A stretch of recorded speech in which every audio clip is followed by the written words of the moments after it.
Hello everyone, इस video में हम डिस्कस करेंगे विपिन चंद्रा की वो बुक जिसके लिए वो फेमस हैं।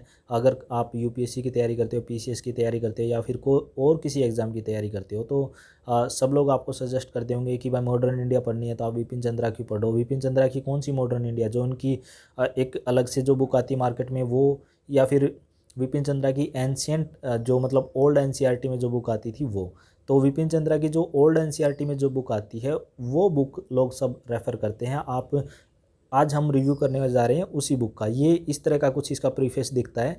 ये बुक है आपकी basically old NCERT text book है, ठीक है जी। तो इसमें क्या है, इसी बुक के लिए विपिन चंद्रा सर हैं वो फेमस हैं। ये एडिटोरियल बोर्ड द्वारा है, ये इन्होंने जो ये सारी चीज़ें तो आपको हर बुक पे मिल ही जाएगी, ठीक है जी। तो मॉडर्न, हाँ ये है, इस बुक की कीमत है 6 रुपये 90 पैसे। यानी ओल्ड एनसीईआरटी थी जो एनसीईआरटी की 1971 में बना था उसके हिसाब से ये ओल्ड एनसीईआरटी की बुक है। इसकी कीमत 7 रुपये से कम 6 रुपये 90 पैसे है, ठीक है जी। और ये इसका प्रीफेस रहता है। अगर आप मार्केट में जाओगे तो आपको मिल भी जाएगी ओल्ड एनसीईआरटी, कोई और ज़्यादा महंगी भी नहीं, तो ज़्यादा से ज़्यादा आपको 30-40 रुपये मिल जाएगी ये वाली बुक। कंटेंट में इसका जो चैप्टर फर्स्ट रहता है, देखो अब आता है कि मॉडर्न इंडिया शुरू कैसे करते हैं। ये विपिन चंद्रा सर ने बताया अच्छी तरह के तरीके से। देखो आप इनकी वो मॉडर्न इंडिया वाली जो बुक आपको नीले कलर की जो मार्केट में मिलती है वो लेके आओगे तो आपको उसमें जो शुरू कर रखा उन्होंने वहाँ में इस तरह से शुरू नहीं कर रखा जैसे इन्होंने ओल्ड एनसीईआरटी में की बुक है इसमें शुरू कर रखा मॉडर्न इंडिया। सबसे पहले डेक्लाइन ऑफ मुगल एम्पायर, भाई मुगल एम्पायर का डेक्लाइन हुआ। बेसिकली मॉडर्न इंडिया तो वहाँ से शुरू होगा ना जहाँ से आपके वास्को डी गामा वगैरह आएंगे इंडिया में। तो उसी टाइम तो मुगल एम्पायर का डेक्लाइन हुआ था।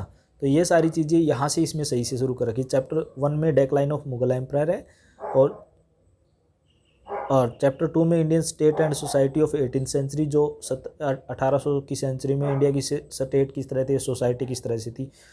फिर यहाँ से इन्होंने चैप्टर 3 में शुरू किया है beginning of the European settlement. यानी चैप्टर 3 में जो और बुक्स में आप जाओगे जहाँ पे चैप्टर फर्स्ट यहाँ से शुरू होता है, तो आपको ये वाली बुक औरों से बहुत अच्छी है। चैप्टर 4 में आपका आएगा ब्रिटिश कन्क्वेस्ट ऑफ इंडिया, ठीक है।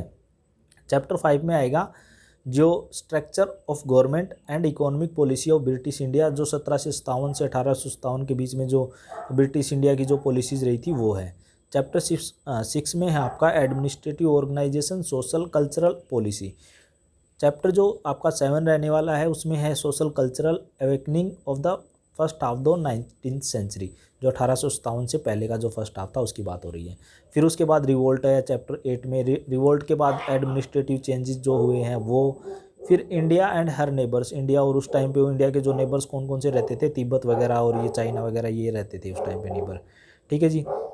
Economic impact of British rule, British rule का इंडिया पे क्या इम्पैक्ट पड़ा वो चैप्टर 11 में बता रहा है। ग्रोथ ऑफ न्यू इंडिया, जो 1858 और 1905 के बीच की बात हो रही है। चैप्टर जो 12 बता रहा है growth of India religious and social reform.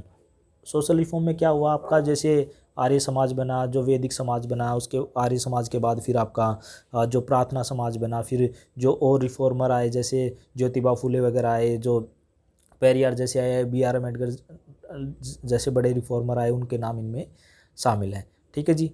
तो उसके बाद भी जैसे ईश्वर चंद्र विद्यासागर हैं और ये राजा राम मोहन राय जी। तो फिर जो चैप्टर 14 आपका बता रहा है नेशनल मूवमेंट, जो आपके 1905 और 1918 के बीच में हुई। देखो यहाँ पे जो चैप्टर 14 तक आप जाओगे 1905 से 1918, और अगर आप विपिन चंद्रा की वो जो बुक आती है मार्केट में अगर उसमें जाओगे तो आपका चैप्टर 2 या 3 में ही वहाँ पे लेके चला जाएगा आपको वो। फिर उसके बाद अगर आप राजीव वहीर की बुक लेके आते हो तो उसमें भी आपका चैप्टर 3-4 में ही आपको 1905 और 1918 के बीच में लेके चला जाएगा। लेकिन यहाँ पर ये पूरा बैकग्राउंड आपको शुरू में देगा, इसीलिए बोलते हैं कि ओल्ड एनसीईआरटी इंपॉर्टेंट है। तो चैप्टर नंबर जो 15 है उसमें बताएगा स्ट्रगल ऑफ स्वराज, स्वराज के स्ट्रगल, ठीक है जी। फिर इस तरह से ही इन्होंने यहाँ पे चैप्टर शुरू कर दिया डेक्लाइन ऑफ मुगल एम्पायर ये सारी चीज़ें ना। तो बुक बहुत अच्छी है, इसमें ये कोई दो राय नहीं है, इस बुक में कोई कमी है। आप इसको पढ़ोगे तो आपको इसकी वर्थ नज़र आएगी। तो इसके साथ ना इन्होंने चैप्टर के साथ इन्होंने क्या कर रखा है, चैप्टर के साथ इन्होंने क्वेश्चन दे रखे, बट ज़्यादा नहीं दे रखे जैसे एनसीईआरटी में मिलते हैं नॉर्मल, इस तरह से मिलते हैं।